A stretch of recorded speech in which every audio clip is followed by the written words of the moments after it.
get the being live streamed. And now that's in. Zoom knows that it's being live streamed, and this is redirecting to what? What do you mean private? Hang on. That's not right.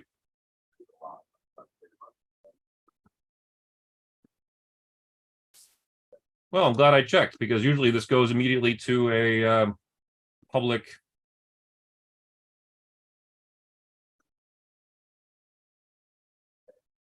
Usually this goes right to a public stream. Do you need to do it?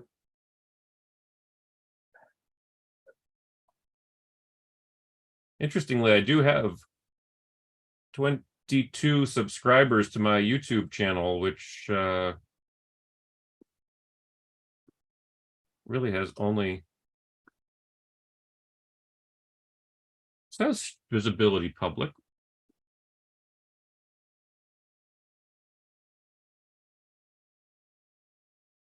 Subscribers to my YouTube channel, which, and you can hear the echoed delay. So no, we are live on YouTube.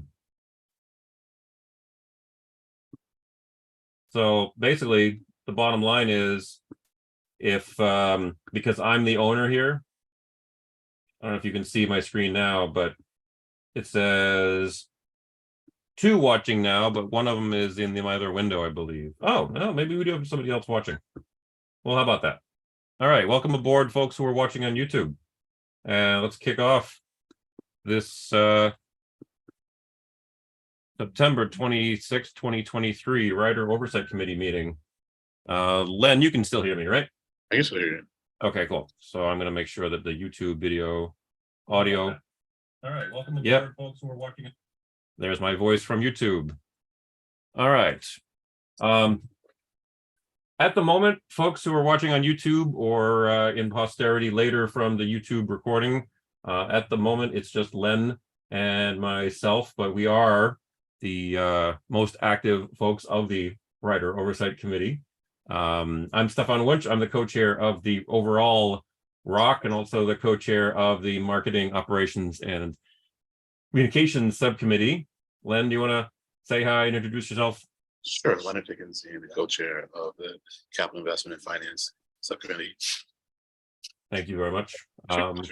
I have been watching for anyone from the public to come on. We don't have any attendees showing in Zoom. I will keep an eye on the YouTube stream in case anybody puts any text chat in the YouTube window, as we are perfectly happy to have comments, even on the YouTube.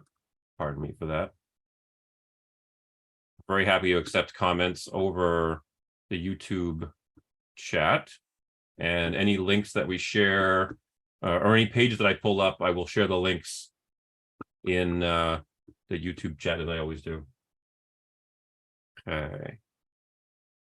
Len, do you want to start off with the capital part of subcommittee reports, or shall I go grab my notes and pull those right up?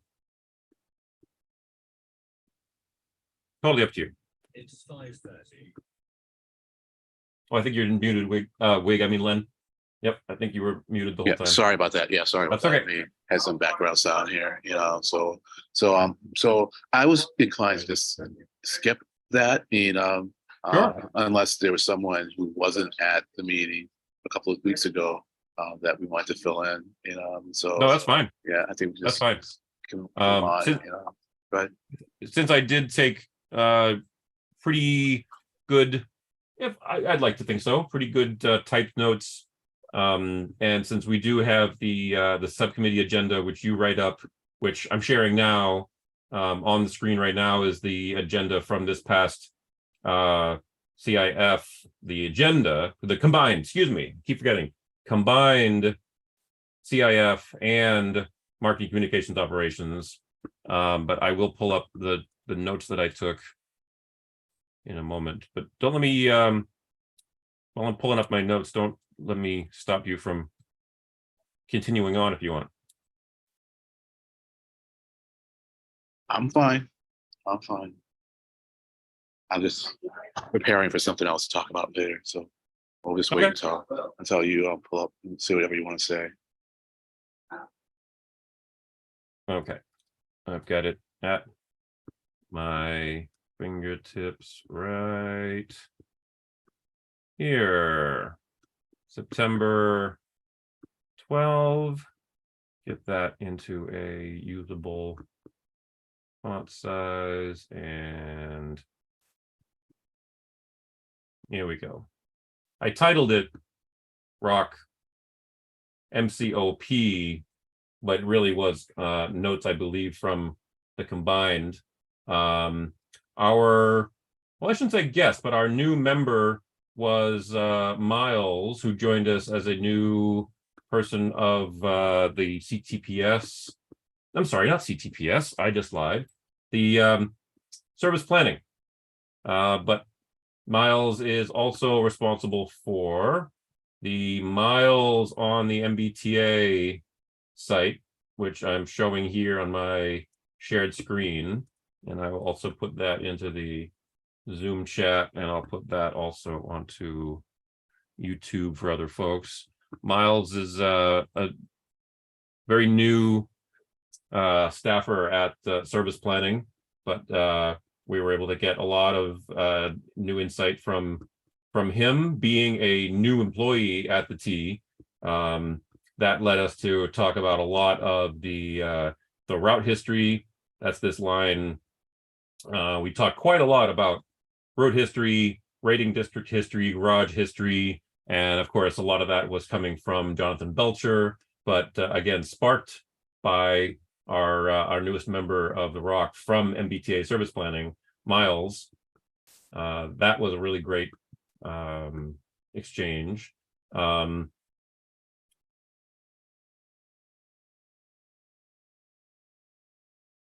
I think it's worth noting, and I'll just call it out verbally. We learned from Jonathan that the old way that tabulators, meaning the folks who would go out on routes to count riders, to take ridership numbers, the old way they would do it before there was automatic passenger counting was that a tabulator person would follow an operator for the entire day. So they wouldn't be focusing necessarily, but I think in this case, they weren't focusing on particular routes. They would just follow a particular operator. And Len, do you remember, was there any comment about whether that was viewed as particularly good or bad? It doesn't really matter because we're talking about the way that trip counts used to be done. I guess it's just a historical artifact at this point and just something interesting. So never mind. You don't need to comment on that unless you want to. I had forgotten that the first automatic passenger counters rolled out. Is my math failing me? That's 7 years ago, right? 2006. Yes. 2006 would be 17 years ago. My math is failing me. It's okay. Thank you. Not 7 years ago, 17 years ago. Yes. You got the most important, got the difficult digit right. The 7 was the hard digit. It's true. That's true, yes. And it is hard to believe it's been 17 from years. 23, yeah. 7 years. It's hard to believe that it has been 17 years. It's true. That's why you missed the one. That is a long time of automatic passenger counters.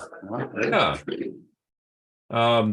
And also, and the other historical note, which I thought was interesting enough to write down, that it could have been up to a year between the trip numbers were actually taken by a person on the trip as observed and actually gotten into data entry. But that was back in the, I won't say entirely pre-computer days, but certainly not the level of automation we have now. I don't know about you, Len, but I don't recall ever calling the number that Jonathan cited, 722-5050, to listen to what might have actually been a tape recording of service interruptions, but never. Yeah, and I same. Never. Even during all the years that I had a cell phone and I was taking the T, I don't even think I even knew that there was such a thing. Yeah, I mean, I think I might have called it some number once or twice when I was wondering when a bus was coming. This was before the app days, where I kind of remember waiting at Porter Square for a long time for a Yeah. 77 to come, and it's like it's not coming. I called to find out if there's something going on. So that was the only time. Yeah. Yeah, Probably you called the main 3200 number, right? yeah, I think so. Actually talk to customer service. Yeah. Yep. I'm interested now if anybody's got any old recordings of that, any digital copies. Probably not, but hey, they did something back then, better than nothing.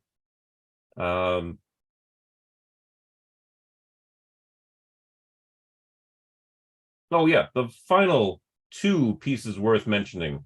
Under the auspices of the track conditions and slow zones, before the meeting 2 weeks ago, I don't think that I had heard before, not sure if you had, Len, that if a rapid transit, I'll just say rail, if a rail operator team, maybe it's just one person on one train or on the Green Line, one operator per car, if they're running late,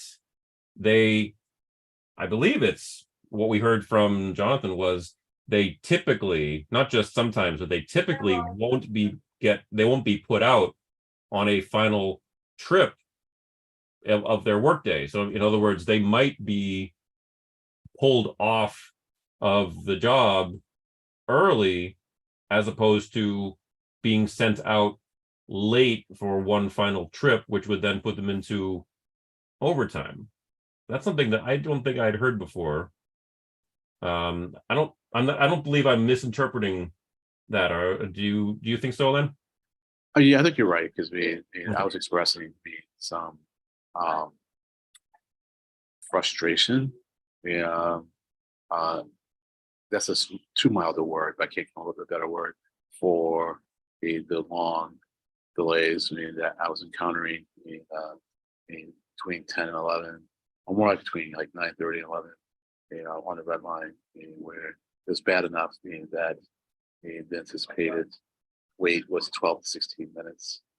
But it was often, well, I won't say often, well, it was often for me, longer, than 16 minutes. And that was a possible explanation.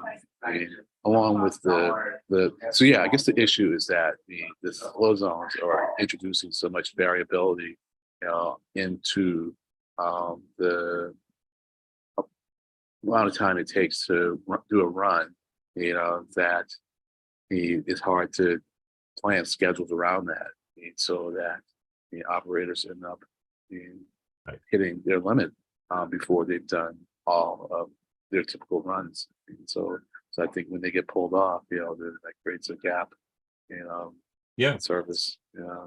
Yeah. I was actually surprised by the fact that if I heard it right, what we were being told, that the operators are being pulled so that they wouldn't go out on an additional trip later than expected and run into overtime. I would have thought that the number of times that would happen would be maybe not minimal, but small enough that the agency would decide to run the trip, pay the overtime just to be able to maintain a little closer to advertised headway. But not being a fiscal financial person, do you think that I don't know. Do you have a sense, Len, that the cost of overtime is so prohibitive that the decision is made based on the fiscal hit?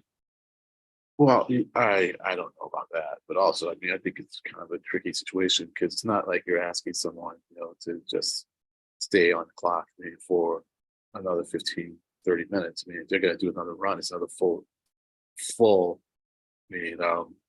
round trip run Right. on the red line. That's a long Yes. time. it's a long time, so I mean, we and yeah, so I wouldn't know to what extent they're gonna force the driver to do that, or they ask, and if they ask and they say no, because asking is like, I don't, yeah. Well, anyways, that wasn't your question. I don't know. But that's a good point, though. No, Yeah, you brought up a good point, though. Right? Is forced overtime is a whole other thing than voluntary overtime. You're absolutely right. yeah, right. Well, the reason I hesitated too is just that, well, there's force where, well, you have to do this, and then there's force with the big F, then there's force with the small F, where it's like, well, Right, someone yes. asks you to do something, off small F, and so when someone asks you to do something, even though you can say Hmm. no, that saying no probably doesn't reflect very well on you. So you Yeah. kind of feel that you need to do it, even though you don't want to do it. Because I can't imagine like really wanting, to stay on for 2 more hours. Also, it's just, those runs are so long. It's just like I wouldn't even contemplate, you know, asking someone to do that, even if it is fiscally, possible. It's like that's a 2 hour adjustment someone has to make, and Yeah. and then if they are being doing the runs early in the morning, then that's no go, because they need to get home and get to bed. If they're going to be, if they meet the requirements for the amount of time between shifts, so not only do we want them well rested in order to meet the requirements, we want them well rested so that they don't make any mistakes. Yeah. So I don't know to what extent their split shifts mean for the train operators. In fact, I don't know to what extent there's split shifts anymore at all. Every time I think they're gone away, I keep getting inklings that they're still around. And so maybe they're still around, just fewer of them. I know that was the case with the buses. I just don't know how many there still Right. are. The buses, I don't know if that was ever the case for the train operators. Part of me would say I'd like to think not, but at the same time, I really would like to think that's not even the case for bus operators, because even though there are fewer people on a bus than there are on a train, it's just that I think it requires the amount of focus that it takes to drive a bus safely. Right. It's much higher than it is for a train.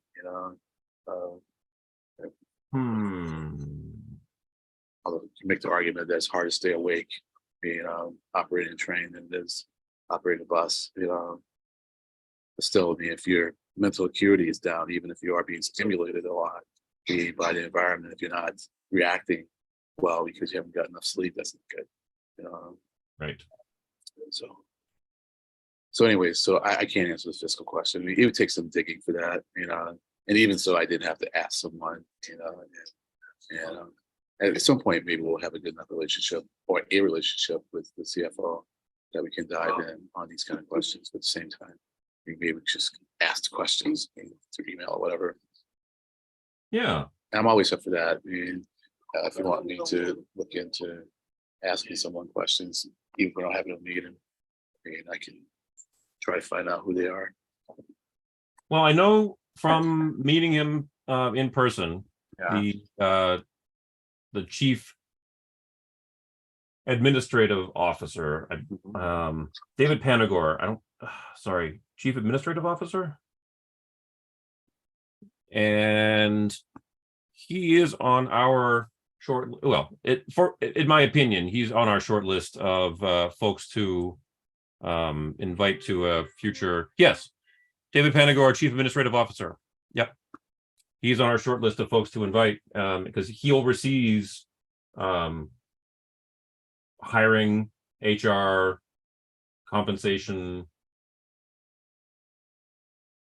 I believe he's a peer of the CFO, he's the CAO, so I believe the CFO is a reporting peer to the GM.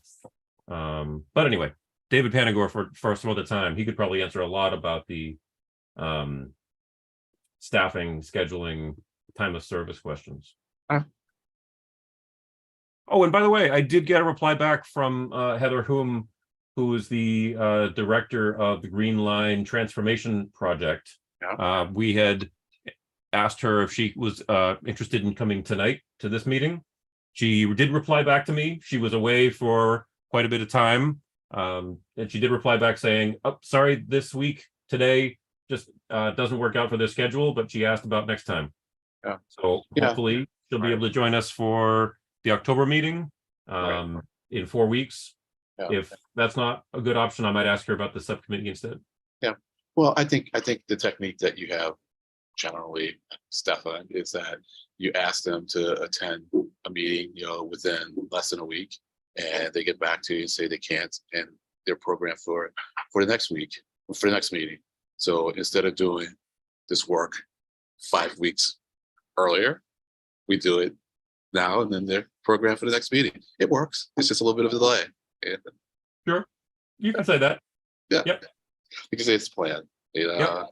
Yeah. But on that topic, by the way, Yeah. I had said, and I am still planning on asking Tom McGee, one of the newest MBTA board members, to join us at an upcoming meeting. Because when I saw Mr. McGee in person and said how much we're thrilled, I said we folks in Lynn, I wasn't speaking for the committee.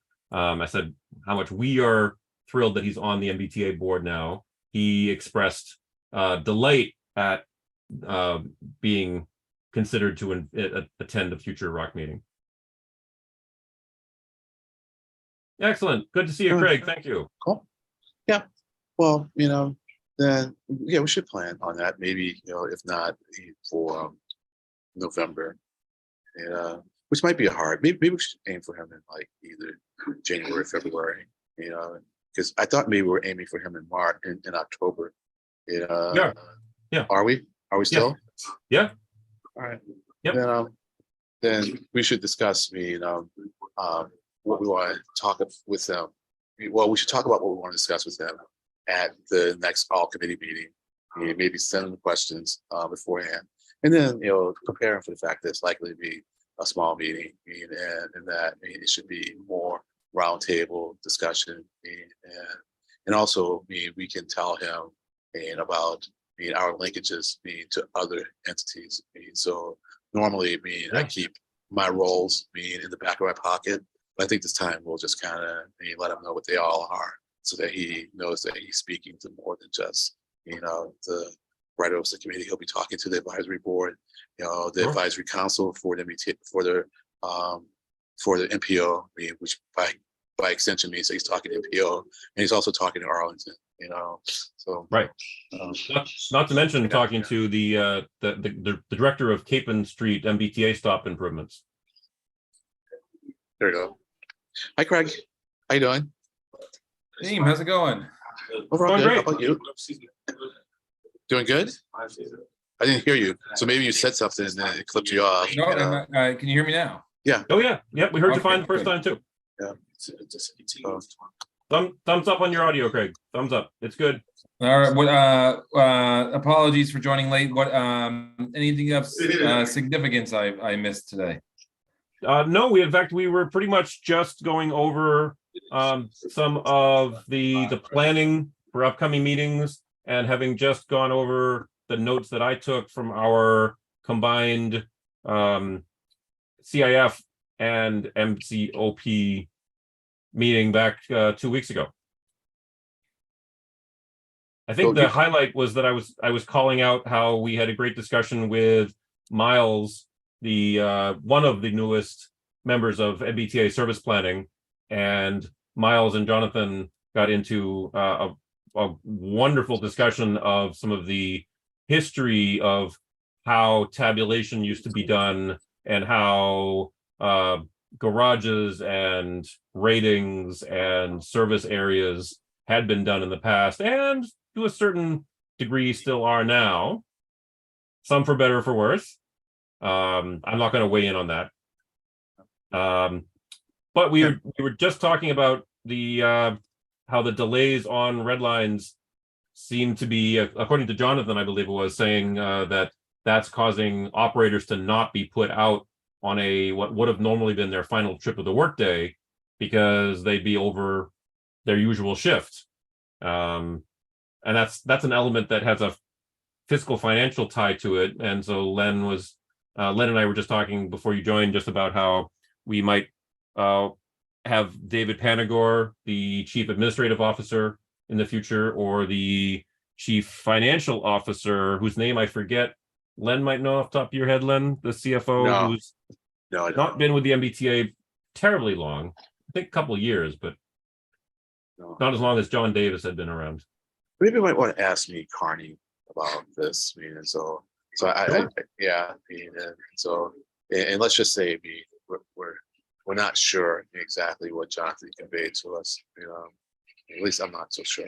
You know, That's fine. I support that interpretation of it. Yep. And then before I put my notes away from this, just an operational thing that came up in that subcommittee meeting, which I think is worth putting on the record as as we are now for this committee meeting right now. I think it deserves investigation by the agency, and I feel like we should be asking the agency if they are investigating the reports that we've heard of at least 3 folding seats on the new CRRC cars breaking. Go ahead, Lynn. Yeah, right. You know, That was a report that we had. I don't know the authenticity of it, but all I can say is our committee received a report of at least 3 incidents of the folding seats breaking under a passenger. But we don't know the circumstances. We don't know anything about the details of that passenger. I'm not terribly surprised, right? I mean, when it comes down to it, something fixed versus something that can move, you know, what's going to break, right? It's going to be something that can move. So a trade-off was made there to put in a more expensive component, right? You know, just to have something bolted in is pretty darn cheap versus something that has to, you know, add a hinge and all that. So so we made a trade-off. We're willing to pay a more expensive component that is more likely to fail as opposed to a seat that just sits there in perpetuity. And the trade-off was it's worth that to both accommodate passengers with disability who may need or have special needs, or those with or to fold up for additional space. So unfortunately, I don't think it's completely unforeseeable that this could have happened. Ideally, you know, they're robust enough and they would have, you know, lasted the test of time. But I don't think no matter how much you tested those, at some point you're going to have failures on those. If you're having them on 3, I think the big question is, are those chairs that broke on a brand new red line car that just went into service, or are these chairs that broke on one of the first orange line cars that went out 3 years ago that has a significant number of usage miles on it, right? Because then that would tell you whether do you have a defect coming out of the factory or do you have just a wear and tear issue. Well, the contrast that we're making was the nature of those seats to the seats in the buses. And so as far as we know, there aren't reports of seats on buses failing like that, where it isn't. I made the comment, that there's just a flimsy feel to them. Like when you get up, they spring up with a lot of force, and then they kind of rattle in a way that just has that feeling where it's like, this isn't, really it's not that sad. Just like sometimes, like some car doors, you slam them and you have a nice satisfying thud, and others you're like whack, and you're like, and you don't know the technical details behind that, but you just know you've slammed enough of these in your lifetime to go. That doesn't feel robust. Yeah, right, exactly. Robust is the word. Is exactly the word. And then we got the news that some of them have failed. Not that they went up and broke. It's more that people were sitting on them and they went down. And I was like, wow. It never occurred to me that I would be sitting in a chair on a seat and it would fail. Just never occurred to me. Right. And so it's like it's just something I don't even want to think about. So I was under the impression we were going to get to the bottom of this. some other time before we talked about it here. But we're talking about it here, so here we are, I just brought it up to put into public record the notes from the subcommittee and the discussions we had. Sure. And concerns that we have. Sure. I Yeah, hear we can leave that right now.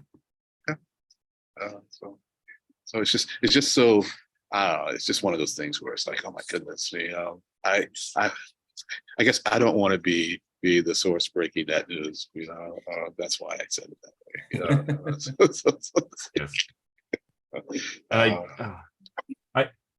When you said how somebody has to get to the bottom of an issue with the seats, I thought you were going to take that wordplay, make that into wordplay, go in some other direction. Get to the bottom of it, sitting on seats, but never mind. Yeah, no, I'm not fast enough or clever enough, and sometimes when I am, I think I'm really cute. I didn't get into trouble, so I've learned, Yep. Is there anything in particular that you gents would like me to pull up from the I'm looking at the next agenda item, anything from the past presentations to the board? I mean, there's been I think in the last 6 to 9 months, it seems like there's been a significant increase in the amount of material presented as opposed to well, I'll just say before Governor Healy started, but I could be wrong. You don't think so? No, not at all. Not at all, and so I mean, if anything, we're getting a little bit less material than we did. It isn't so much a Healy, pre-Healy thing. It's more the board directors, a demarcation between the current board and the FMCB. Of course it is. Yes. So the FMCB was meeting more frequently for one thing, and they're putting out a lot more material, and so now it seems like we're having meetings once a month on Thursdays, of all the subcommittees and the board, and so or maybe it's like once a month for the subcommittees, and then 2 weeks later they do the board meeting where a lot of the stuff that's presented in subcommittee meetings is put out for the board. Right. So no, if anything, it's a little bit less, but I'm just happy with posting, So the only thing that I think is worth discussing, and we can do this in our next CIF all committee meeting, is the first quarter numbers. I didn't get to them because what I focused on for this meeting is the report that came out. It was I guess it was commissioned by the MBTA Track Inspection Consulting by this Transit Track Inspection Consulting Services. They did a review and evaluation of the performance and management of the MBTA maintenance of way, inspection and maintenance activities submitted by Charles O'Reilly and Carlson Transportation Consulting. It was put out on August 30th. I think Jonathan had mentioned it at the meeting. I hadn't read it. I read it. It's a good report. It's a very good report. I have quite a few questions, and I can go through them now. But what I'm really going to try and do is get the MBTA advisory board to have a meeting either with this consultant or with people at the T to go through some of these questions. And by the advisory board, I mean the Rapid Transit Committee, because I'm actually the vice chair of that one. Matt Moran from Boston is the chair, and so I want to work with Brian to have us go through this because it seems like the slow zones are caused by the track conditions. They're trying to get at the causes behind the track conditions. Fundamentally, it comes down to us not having enough staff, especially on the management level, and people not being trained well enough. And so I don't know the extent to which they can't hire the people because they aren't there. I certainly think they have the budget for it because we're looking at the budget numbers, and they have a lot of money for hiring people. And so I think the people just aren't there. If they aren't, then there's not much we can do about that other than train from within, in order to get the people to the level where they can function in manager or executive positions, because at least they know something, so I'll stop there and see if someone wants to say anything or ask anything before I keep going. My first question is, Yeah. can you restate, that was a presentation to the MBTA board, and on what date? No, it wasn't a presentation to the board. It was a study that was done. Thank you. I got it off the WBUR site. Thank you. I was looking in the wrong place entirely then. Sure. I'm not sure if I'm aware of this at all then. Yeah, I mean, there were references to it, I was looking for it to pop up being at a board meeting, and it may indeed pop up, and maybe it's in one of the subcommittee meetings that took place a couple of days after our last all committee meeting, and I just haven't read through the materials. That maybe it'll pop up at the next board meeting, which I think is in 2 days. But having not seen it there, then I just kind of searched through my email. I found it. Yeah. Got it. I'll put the link in Zoom chat and on YouTube. This is it, I'm assuming, right? Yeah, that's it. Okay. I am seeing this for the first time, so thank you very much for bringing this up, Lynn. Yeah, it's a good read. It's 18 pages. It's a little dense. But and by dense, I just mean, sorry about that. Just mean there's a lot of information there. I think we are, sorry about that. We are familiar enough with a lot of the terms, and the concepts, that you might just have to reread some sentences a few times, as opposed to rereading it any number of times and still not getting it. You'll get it. It just takes a little while getting used to some of the terms. Yeah, it's a good report. And most, I still have some questions. And I would like to ask people who might know the answers to these questions. I like to ask people who might know the answers to these questions. Yeah. And let's see if I can pull some of them up at least. Yeah. So on page 9, for instance, it says, this is most evident when vendor testing information is collected and distributed, and a need arises for MOW engineers and supervisors to become directly engaged in assessment and resolution of identified effects. So I think they are talking about the lack of experience, the lack of knowledge, of some of the folks who are doing the assessments, of the rails. Okay. And I was just wondering how is it evident, so is it evident that they can't follow the conversation or what? It just wasn't clear to me what is meant by the inadequacy of the personnel is evident, and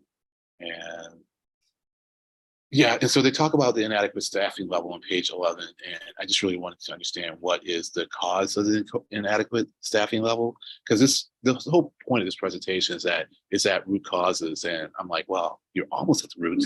It's like, yes, if the cause is inadequate staffing, okay, fine, but now we need to understand why do we have that inadequate staffing. It is like the biggest level down, and I guess if someone were to say, well, they don't have enough money, then we could go another level down and go, well, why is it that they don't have enough money? Is it that it's a misallocation of resources? They certainly kind of get at that later on when they say there is an emphasis on increasing capital projects, so we're spending money on capital, but I would expect that maintenance away is operations. But could be one of these situations though where you're adding more rail, like the Green Line, GLX, other things, and well, I guess other things, GLX, and you're not increasing capacity to maintain the rails. And if you're already under capacity, you're adding yet more rail for for them to maintain, then that's an issue. I think there's two different issues in there. I think one issue is the idea, I think there's a broad statement within the findings around essentially taking their eye off the ball, where there was a management focus on new and shiny as opposed to the old and decrepit. And then separately, there's an issue of, okay, what's wrong? The staff that was performing that job, what were they doing wrong? And were they staffed correctly or not staffed correctly? But I think the idea of the focus of the green line extension wasn't that it was adding track to the system. It was the focus has been on the new and the shiny as opposed to the upkeep and maintenance. The focus of management, and it's not truly a money thing. It's just more of a, what your oversight of those other functions and in the time you spend reviewing those other functions and such. Yeah, I hear you. It's just, I guess, yeah. Well, I guess I would support the argument that if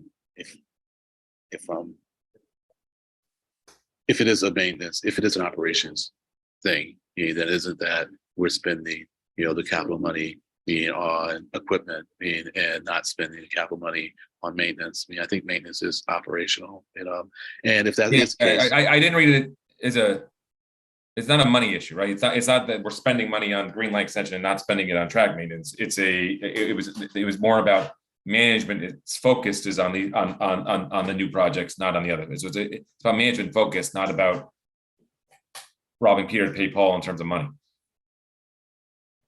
Yeah.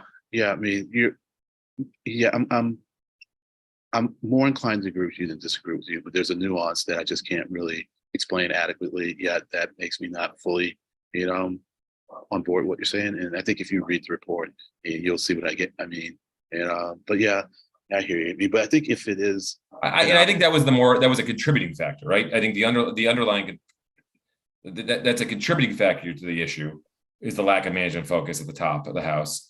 But the actual the actual issue is the undefined response, the employees in those functions not being clear on their defined roles and responsibilities at the very micro level. That not only were they supposed to just mindlessly go and run the machine and find the defects, but then they were supposed to then log the defects, ensure that the defects got resolved, all that kind of, like the second half of it. Right, exactly. Yeah, you're essentially doing the work. You're out there with the fancy machine cataloging stuff, but then people would just, take the file and throw it up on a shelf, and it's like, oh, good, check the box. We checked that track. No one reviewed the file that came off of it, but we have a file sitting here saying that we did it. Yeah. Well, yeah, that's a simplified version of it that does create more of a caricature, I would say, of what happened, but it's closer to what did happen. It seemed like in one case they had a part-time, or let me rephrase, not part-time, they had replacement folks doing the work who didn't have access to the email system, which made me wonder, it's like, I think the word's temporary. So I'm like wondering, well, who are these temporary people? Where they come from, and why is it, that they didn't have email access? So that the folks who were doing, the MBTA folks who were with the contractors, for the better word, who were doing the track, the analysis with the equipment, we would then give them the files, and then they would send off via email. But the people who were temporary, who would have, like temporary management or whatever, weren't able to get the files because they didn't have access to the email, which is like, can you imagine? Yeah. If in your team, you convinced your boss to get you two contractors to help support your team because there's too much work going on, and then 6 months go by and you're paying these two contractors, they're a great part of the team, they're doing their work every day, and they haven't sent you any work. They haven't sent the work on to anybody because you didn't get them the right email access, and they didn't bother to complain to you that they had the right email access. Well, I wouldn't say, I don't know, they didn't bother to complain, for one thing, right? They could have complained and it didn't get fair enough. I don't know where the blame is, but can you imagine that scenario? Like, it would heads would roll. You would be. Well, I mean, I think I'd be a little careful about rolling heads. I mean, if I don't have heads to replace them with, you know. No, but I was gonna say, if you had to go to your boss and beg him for 200,000 to get two people to do the job, and then 6 months later you find like somebody else comes out and say, "Hey, Len, where's all those files that your team was supposed to send over?" Like, oh, I didn't bother getting them email access. Don't worry about it. It's well, but you see, but it wouldn't mean me. I can't imagine it, Craig, because it wouldn't be a matter of me not bothering to get the email access. Meaning the email access is now coming from IT, you know, which is like out of my realm. I mean, all I can do is put right, but a you request would be to IT. responsible for those individuals to make sure that they were doing their jobs. I mean, like you would. Yes, you didn't personally grant them, just like you don't go print out their key card, you don't take their photo to get for the key card. But if the person can't get into the business, the buck stops with you. You're gonna either tell them, sorry, you can't figure out how to get a key card, I'm not paying you, or you're gonna go stomp down the hall to the security office and say, how come you don't give my guy a badge? They're your employees that you're paying. You jump in there and fix the problem. I would try to fix the problem. Right, You know? and that's the issue. Yeah, right. Go ahead. Right. That's my point. You would jump in, you would try to fix the problem. I would try to, but that doesn't necessarily mean that I would, you know, and I have been in situations where, try as I might, you know, and I can't, you know, and it's just that I am stuck. But ultimately, in this case, if you had employees who couldn't do their job, you'd have to say, I'm sorry, guys, it isn't working out. You're doing a great job, but we just can't figure out how to onboard you and kind of get you the right stuff. I can't keep paying you. We can't keep saying you're pretending that you're doing this function, because ultimately your output's not going anywhere. Right, and I guess it depends on how much, what percentage of the output, you know, is your job. Yeah, I just don't know. I don't know. But you know, these are all questions to ask. You know, and so I'm trying to get you mad, Len. This is the crap that is all leading to an hour and a half commute to go 8 miles into Boston. It's a death by a million paper cuts of small stuff like this that now we have to have slow zones, because not because we weren't doing the work, but because ultimately we were doing checks and they were sitting on we couldn't figure out a way via email or however to get them to the right people so we could get up to speed on our backlog. It's stuff like this that is killing people's commute every day.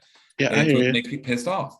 I understand, you know, and I find that I do my best thinking, you know, when I am perplexed and confused, because then I'm kind of open to all possibilities. I mean, that's where it's generally best to try to find real solutions, which really come down to understanding where the real problems are, you know. So I guess that's partly why I'm losing interest in this whole process, right? Like I'm done with just trying to understand it. Either we are not providing oversight. We either going to get pissed off and write emails every day and do our jobs and say this isn't working and be another course of that, or we're going to be introspective and read reports and have fun conversations. And I appreciate the fun conversations, and that's fine. I'm just tired enough of the system where I'm done with fun conversations on it. Well, I guess and I don't have the time to fully dedicate myself to being an advocate in writing those emails and doing all that stuff that true oversight should be. Well, I hear you. You know, so well, if this is your definition of fun and you've had enough of it, then I respect that. You know, it is my definition of fun. I'm here mainly because I enjoy hanging out with you all and learning things. Like that's why I'm here. Where I think we fall down is we're so introspective and so wanting to like review the 19th page of a piece of paper that we don't just do what most people do and say, just rip, you know, we're missing the pissed off piece, I think. Yeah, well, I mean, having been on the receiving end of these pissed off pieces of email, I mean, I can just tell you're wasting your time when you do them. You know, so it may make you feel good, you know, but in terms of being effective, I mean, it's not there. But I don't think we're being effective. So either way, we're not effective, though. I think this is the challenge, right? So at some point, maybe spin over and analyze and do nothing and figure it out for ourselves, just for our own self-edification, or we get angry for our own self-edification. But either way, it's just it's making ourselves feel better. You're making yourself feel better by trying to understand the problem. I'm making myself feel better by getting angry. But in both cases, it's about us feeling like we've accomplished something, not necessarily, but to either end, we're not changing the system. Well, it's highly dependent upon the particular aspect, right? I mean, if it's fair policy, that is something that is absolutely within our ability to comment and have an impact. You know, whether there's the contractor relationship and track inspections and slow zones, that's very much more distanced from us, and therefore I think it's harder to feel like we have skin in the game. I mean, as riders, yes, we do, but as oversight committee members, the aspects that are the biggest issues for the agency right now, I think, are the most distant from us. There was a point in time when the issues that were in front of us were much more approachable. You know, baby carriages, space on vehicles, crowding, politeness, or, you know, behavior issues, communications, countdowns. I mean, that's all where oversight by riders is, I think, far more useful to the agency. And at this point right now, it feels to me personally like the agency doesn't see any value in us weighing in on how does a vehicle, you know, how do vehicles get inspected? I think the problem, Stefan, is those inspected? are issues to tackle in the happy times. When you've gotten the core service running in an okay spot, you can worry about things like overcrowd, like politeness and things like that. We're dealing with foundational issues of slow zones on the tracks and not enough cars coming out of Springfield, where we don't have tracks that the trains can run on, and we don't have a good trains to run on them. It's those basics of basics, right? If we don't have tracks and trains, we don't have a system. And we don't have either. We have problems with both right now. So we can get to politeness at some point. And I agree with you that's 10 years ago when things were running smoothly, or at least they perceived to run smoothly, because we weren't really looking at stressed tracks. We were just hoping and praying. We were able to focus on that, and I think the T wanted to focus on that, and I think they're drowning. So some of that stuff that we are a more natural fit with, and I agree with you, have been deprioritized for them. So therefore our voice has been deprioritized because they don't even want to deal with those issues. So they don't need to bother us to talk about those issues. Yes, well, exactly. Well, the problem was in the making, you know, long ago, even in the Patrick administration, when there was several attempts to raise fares or discussions about them, and it was like, no, we need to cut muscle.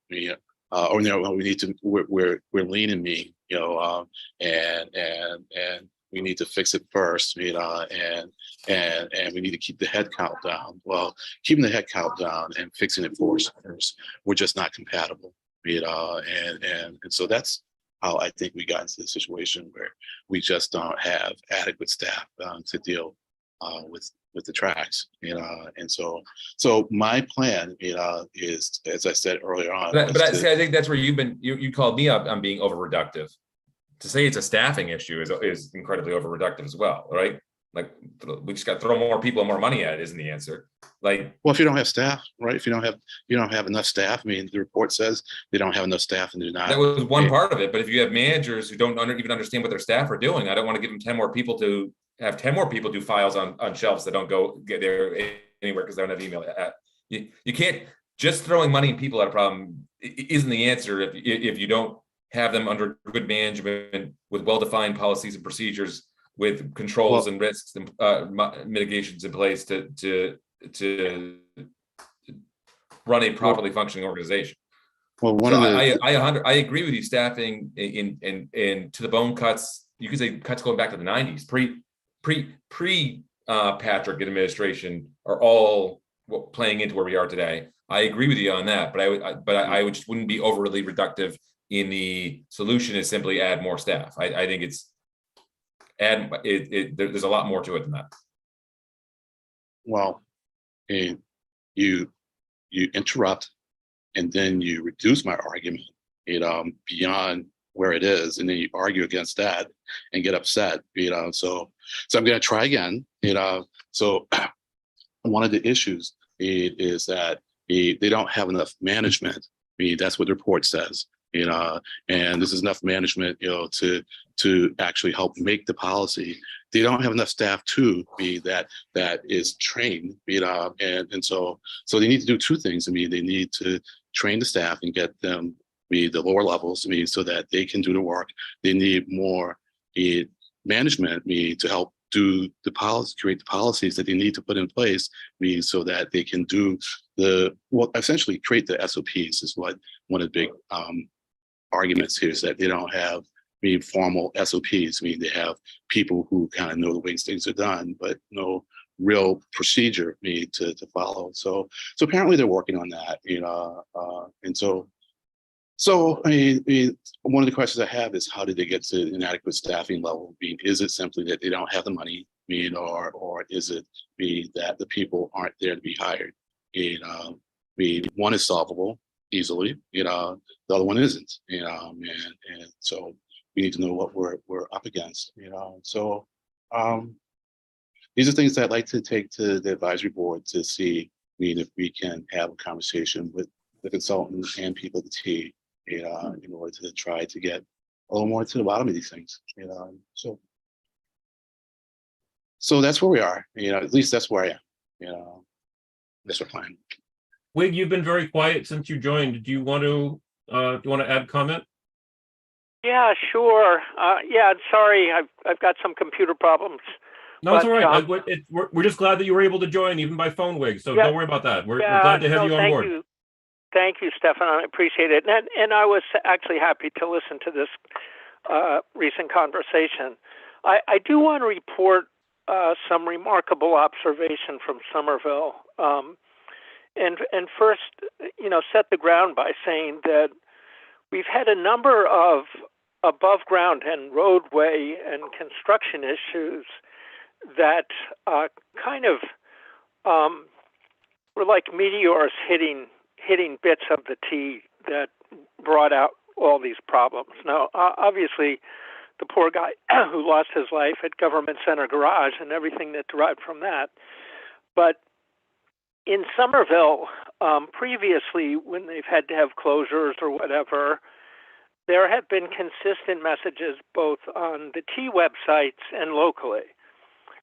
Right now, we have a bridge in crisis again, Squires Bridge, which is on Route 28, and has been in periodic crisis for about 40 years because it was MDC, but not part of the parkway, so it got no attention. And in order to do another emergency fix connected with Squires Bridge, in that section of Route 28, they have fully closed the Union Square Green Line. There is no information on the MBTA website. It acts as if that Green Line is still going. So if you go there to trip plan or anything else, you don't realize until you've walked a mile or two and are at the station that it's closed. There's zero signage till you get at the station. And then what it says is, well, maybe you could try these 3 bus routes that have been around this part of the Boston area for a couple decades. And that's it. And then if you get on the, I went intentionally to check on that this afternoon, early afternoon on my walk. And then I walked to Leechmere to take the T back because I knew the Green Line to Tufts is working. And on the platforms, they're still showing the Union Square branch timing and time to arrival and next train. And there are no trains. I mean, that actually has never happened before in my experience. They just decided to ignore any redirection of the public with regard to this closure. Fortunately, the trains that come do all say Tufts, So you do understand when you get on the train that it's not the Union Square train, which was advertised, but it's actually another Tufts branch train. But there, I mean, honestly, I've never, you know, I get to travel to South America and other places with really old transit systems, and I've never come across something like this. Well, I wasn't aware that there weren't any notices. I mean, you're saying that it's not until you get to the train station that you know that the train isn't coming. That's right. You can't get So- on the platform. And Yeah. you know, in fairness to the T, this was caused by the highway bridge problem, which has persisted for a number of decades. And Len, you go to MPO meetings a lot, so you know that it's always a tough choice which projects to fund when. So this was not of the T's making. Government Center Garage wasn't either, but clearly it was just so big that everybody had to pay attention. But so I guess what I would say is that maybe we should be talking about starting with MassDOT as a whole as the area of the problem. But I am surprised that there is no information on the MBTA website. For the Green Line suspension to Union Square. Yeah. I'm looking at it now on. Well, on the website. but are you looking at something like Trip Planner that a user Oh, I'm not would looking look at, no, I'm at? not looking, no, I'm just looking at the website. I never used Trip Planner. So you're saying Trip Planner is not letting you know that? I Yeah, gotcha. any. Okay, Yeah, that's Okay, I gotcha. the Okay. operational tools that a writer can use. I got you. Okay, I And didn't, okay, now- you said that earlier. And I did Len, in fairness, you know, this was a half hour, 1 hour test of mine on my computer, and then another hour or two test out running around my area. No, if the apps aren't working, that's problematic. And if that's, I mean, if anything on the site isn't working correctly, I mean, then that's a problem. I mean, so did you notify anyone? No, I just got back. That's why I was late to the meeting. Oh, so this is just something to quiz. Okay, I got you. Well, then, okay, why don't you try notifying them and see what happens? You know, and if you don't get an adequate response, let me know, and we'll see if we can find someone else. Yeah, I can certainly do that. What's the most direct way to do that? Where would you suggest I start? Well, I have to think about that. I mean, so given that I'm going to think about that, then when I figure out how to do it, I'll just do it, and then I'll let you know that's been done. We'll see what happens.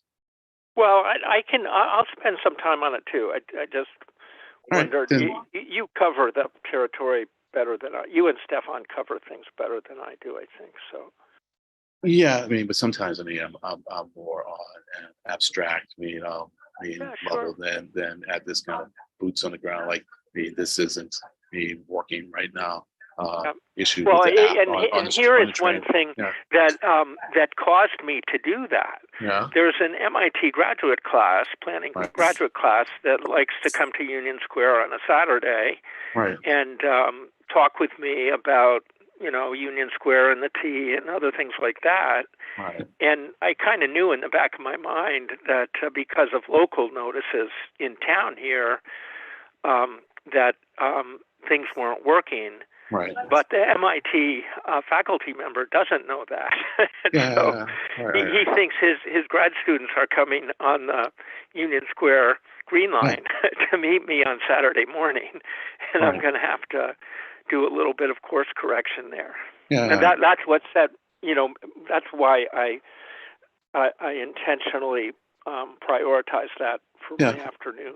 Yeah, well, I mean, I don't know. I mean, I may end up, if I can't find it in short order, I may end up asking don't worry, Jonathan. No, this is a problem. I mean, so let's just try to solve the problem. Jonathan would probably know. Yeah, Jonathan is so encyclopedic, he would probably know. Or Miles, so they may know who to reach out to, So I mean, so this, I don't know if I would call this oversight. I mean, I'm more of a problem solver, I'm a problem solver and a policymaker. I like both. I like to solve problems and then try to abstract the solution to the problem to create policy. But let's see if we can figure out, because I think this is really a matter. Like, their website has it, but then the apps that we then create the plans for folks. Clearly don't have the necessary information or yeah, they don't have necessary information, or the algorithms aren't working correctly in order to produce the plans that actually work. Yeah, and just by the way, as a footnote, this project is now a 24. Well, it's mostly a nighttime project, so it's right next to Brick Bottom Artist Colony, where all the artists. Well, you know, a dense little neighborhood of artists in Somerville, and the construction is mostly going to be at night because there's also commuter rails in the corridor. So they're gonna figure it out soon that it's gonna affect them too. And there's a couple Nobel Prize winners who live at Brick Bottom, so or who have studios at Brick Bottom. So we'll see. If only Craig lived there, they'd fix it right away. I'm sure. Well, I think it would help. If any of you three guys lived there, it would help. Well, we don't have to live there. We're going to work on it, okay. So I don't think it would hurt for both of us to work on it and send, emails to the correct people, and I'll CC you on anything that I send. Okay, right. but I did, I listened carefully to your conversation. I think I got more value from not interrupting, so I appreciate that too. Sure. Thank you. All right. Well, that was it. Okay. For me, this was supposed to be like a 6:15 meeting. Yeah. Okay. So, Yeah. no, I'm good. just saying. No, I was just saying that. Thank you, guys. I was saying it more in jest with every time we say it's going to be a short meeting, it turns out not to be a short meeting. That's why I'm saying it that way. So Yeah, it's I'm not a bad thing. Well, yeah, it's not a bad thing. I'm not. and rushing I away. agree with one thing you said a lot, which is when you hit the roadblocks, that's when you start to learn stuff. Yeah. When the things that you assume turn out to be completely wrong, I agree. That's the best time to learn. I mean, you can either turn around and give up, or you can figure out what the heck's going on. Yep. Not giving up. Not in my genetic structure. So for better or for worse. That's different though than saying that. I do play poker. And so I do know when to cut my losses though. Yeah. But save your powder. Save your coins, or you're on whatever. You can do what the squirrels do. Yeah. They don't remember where they buried a single acorn, but they remember the general area where there are likely to be acorns that they buried. So yes, and thanks to them, we have upwards of 14 or 15 new oak trees growing in our yard this year for the first time, which we are actually encouraging. Yep. Just as a fun little tangent there. Yep. All right, guys. I don't want to keep you. No, it's okay. I'm all of a sudden drawing a blank at old business, new business, but that's okay. I know that I had something, but I'm not going to hold you guys up while I try to remember, because that would not be fair. Well, I'll tell you some new business. I can't really draw a public transit connection to it. Okay. But the advisory council, we went on a field trip to Massport, to the Conley terminal. Truly impressive operation, and I want to be a little careful here with what I say, because I don't want to put words into the tour, the guy who gave us the tour's mouth that he clearly didn't want there, but Boston is more efficient. That terminal is much more efficient than New York's because of the way that they staff it, and they staff it the same way every day, even though there is variation, in the traffic that comes to the terminal. But because of that, they're never short-staffed, and New York doesn't do it that way. And there are times when they are short-staffed, so Boston can turn around. I think they operate like 3 times more efficient than New York. Yeah, I think I'm being conservative, on that recollection, but that's because of the way they staff things.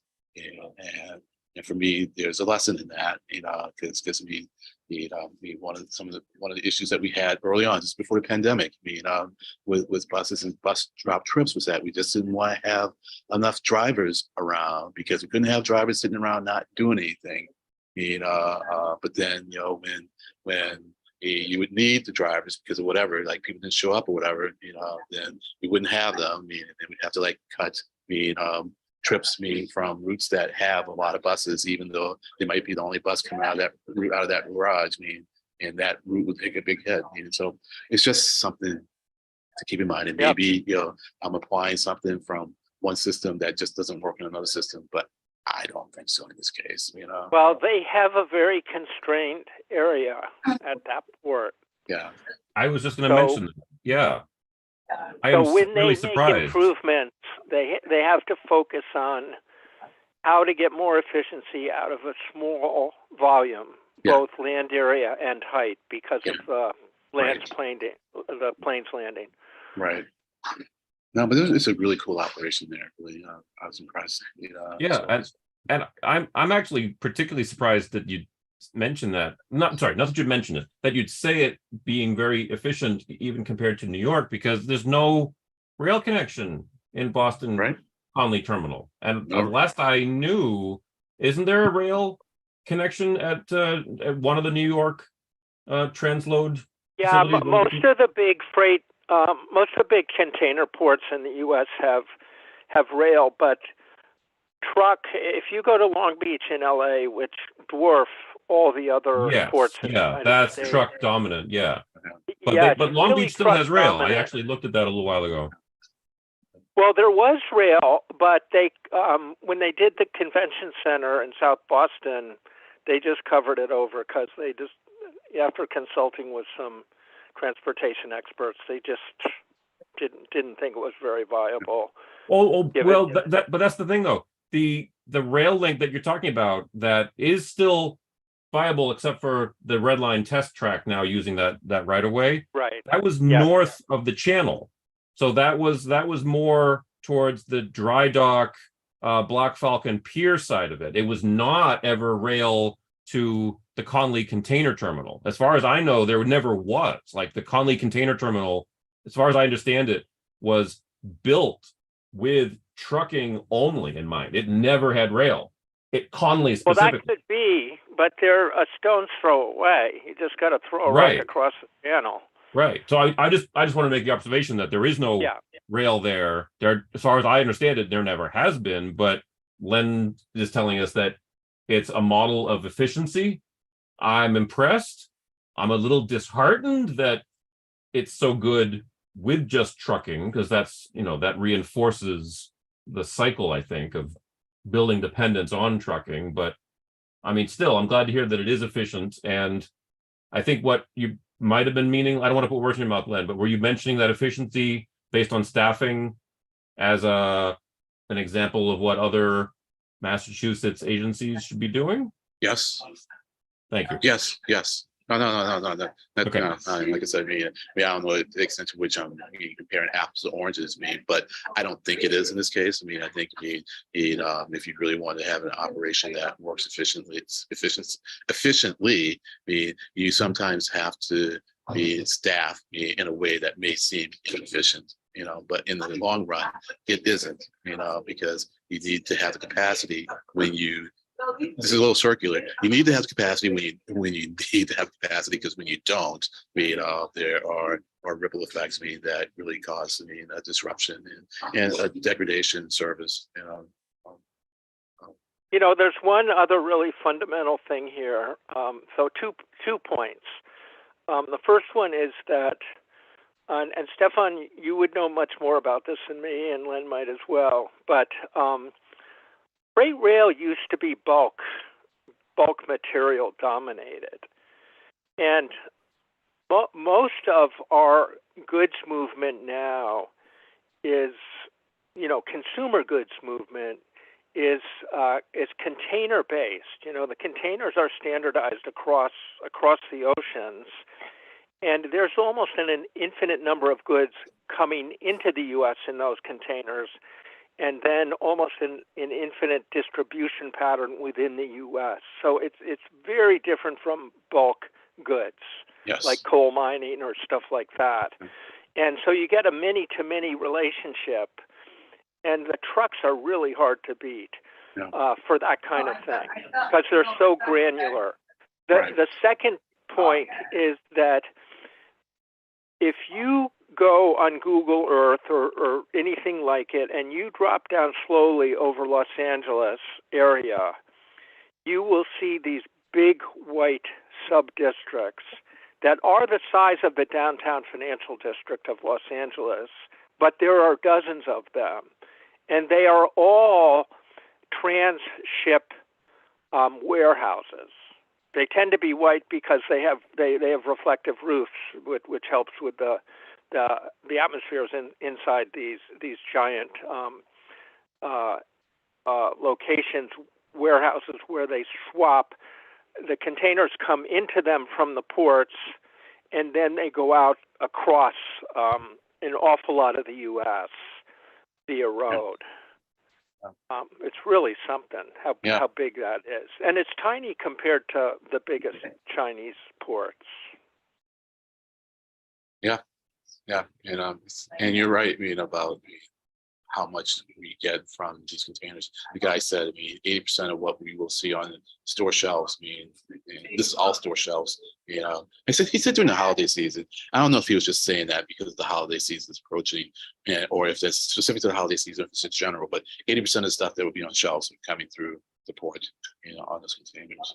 So, like I said, I mean, there's no real linkage to transit here other than my feelings that we should treat our whole transportation network as a transit and freight network, price access to it accordingly. But that's why. Well, as you know, the moving freight is as big as moving people in the United States.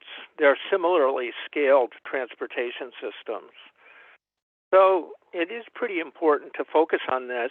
And I do think, I mean, I may be the only way who thinks this, and there may be a fatal flaw, but I do think if they had some north-south and east-west electrified rail backbones, that would make shipment of containers and other freight both more efficient, but an awful lot more climate friendly too. Well, the one thing I brought up, and maybe this has some application, is that everything is so standardized at the port, and they are at this point beginning to introduce a little more automation into the process, like how they inspect the trucks that come in, because they inspect them as they come in. They also inspect all the containers, and they're starting to use camera systems as opposed to people. But it is just so ripe for automation because of the standardization, and I actually think, that's where we'll probably end up getting automation first. And if we can only get the cars off the roads, it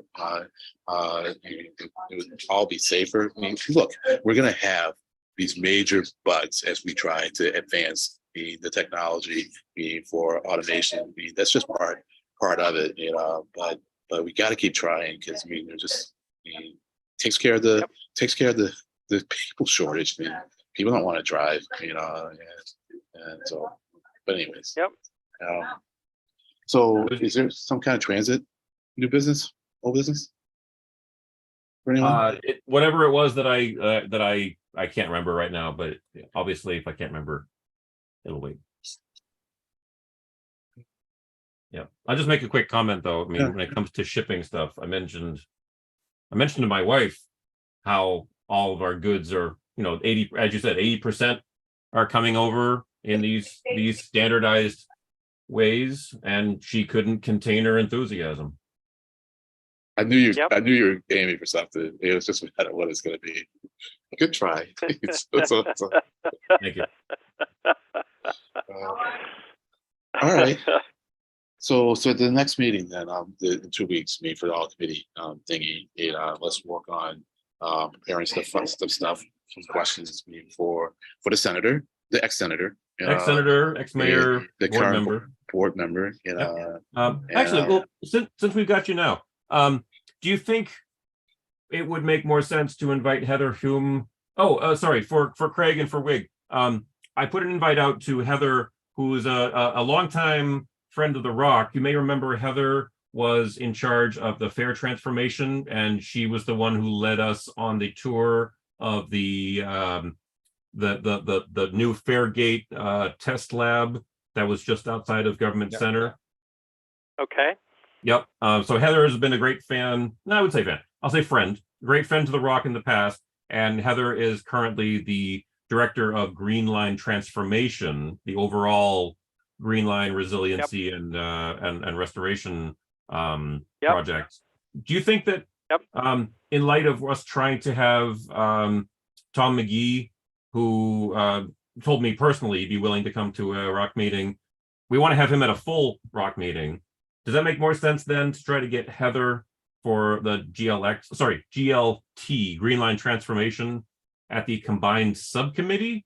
Or should we try for, okay. Yeah, and then we have more casual conversation to understand what does Green Line Transformation mean now that we're post GLX. What does she actually do? What are their goals? What are the kind of interesting projects they have going on? That kind of thing. Yeah, okay, and Miles and Jonathan would be there too. Which would be interesting. It may turn out to be that meeting is more attended than this one, and that's fine. We can just we can shift our guests meeting to that meeting.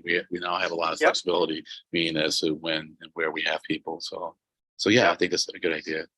And in which case, then maybe we shift Mr. McGee to not the full Rock meeting, or we can talk about that at that next meeting. Sure. By the way, the Green Line in Somerville is getting really good use. There are a lot of riders on it.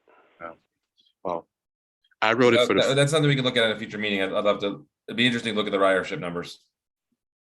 Yeah, and they're work related. Well, I don't know, work and other things that substitute for work. But like during my short investigation this afternoon, I took Leechmere back to Gilman Square, the couple stops up, and I walk around Gilman Square Station every day at least once, and it's really getting used.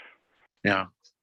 I think maybe from East Somerville on, in the middle of the day. I wrote it for the first time yesterday, because of the trash fire in Harvard Square, and so they dumped us off at Davis, then saying they were going to shuttle us from Davis to Park, which was kind of a harrowing thought. You get off, there's no bus to be seen, and it's getting real crowded, and I have no idea when anything's coming. And so I was like, how far is Tufts from here? And so I just walked over to Tufts. I guess it's like a mile. Yeah, it's not a bad walk. It's not a bad walk, and then got on. And so it's like my first time on that on the Green Line there. Yep. It was nice. I missed that. Did you say you walked from Davis to the Tufts Green Line? Yeah. And it's only a mile. Wow. I said it's more like a mile and a half. Oh, okay. I got you. Still, I didn't know it was that close. Maybe 2, but a mile and a half. Yeah. What would you guess it took you? I mean, were you walking at a average pace, and it took you? Slow pace. Probably like 35 minutes, maybe. Oh, okay. Yeah, maybe 40. I was going slow. And a heavy backpack. Yeah, it was nice. Yeah, but I'm gonna run, guys. But I'll. Thank you, Craig. Take care. Bye. Yeah, thanks, Craig. Yeah, well, good. I'm glad you did that, Len. Yeah, no, it's nice. So still free. so I guess I remember hearing that because I didn't pay anything to get on. I didn't pay anything to get off. Well, you're supposed to tap. You're supposed to tap either at the machines on the top of the stairs or else on the train itself. Oh, yeah. And I virtually always tap before I get on. Yeah, well, I have a Just my pass. Charlie card. Yeah. Yeah. I have a pass me, so that's why I wasn't. But I didn't see. Yeah. I didn't see any signs telling me to do so. I mean, so I thought maybe I was gonna have to tap when I got off at Science Park, but I didn't there. I didn't see any signs telling me. But for me, I'm not the best person at spotting signs. So when it comes to wayfinding and I don't see a sign, I don't really blame the people who put up the signs. I'm just not very good at it, So because usually if it's right in front of my nose, I'm not going to see it. I'm looking everywhere else but under my nose, and like people are like, well, why didn't you look there? It's like, well, that would have been too easy. Yeah. Can you one of you gents remind me, is it entirely proof of payment with open access north and west of Leechmere? Yeah. How about Leechmere itself? Is Leechmere open access with no gates? Yes. Oh, son of a gun. I didn't realize that. I thought they had kept the gates concept at Leechmere as it had been in the previous station. There's no gates. There's no gates. But a lot of people, a lot of people using the Green Line from Somerville are probably going to the financial district or out to Longwood or in different directions. So it may be different or similar depending on the other end of their trip. But it took me a little while to get, to understand the drill, but I always try to tap at, before I get on. No. Yeah. Well, you happen to know, I- is it always Sorry. going to be, sorry, Len, is it That's always fine. going to be without gates, or is it I just think being so. postponed until the cubic stuff is worked out? Okay. Oh, well, who knows? Oh, but okay, but Who you knows? don't hear I either don't way. know. Okay, that's fine. I Sorry, don't Len, know. I cut you off. Go ahead. No. I was going to say it was just in response to now that I know, I'll try and tap too.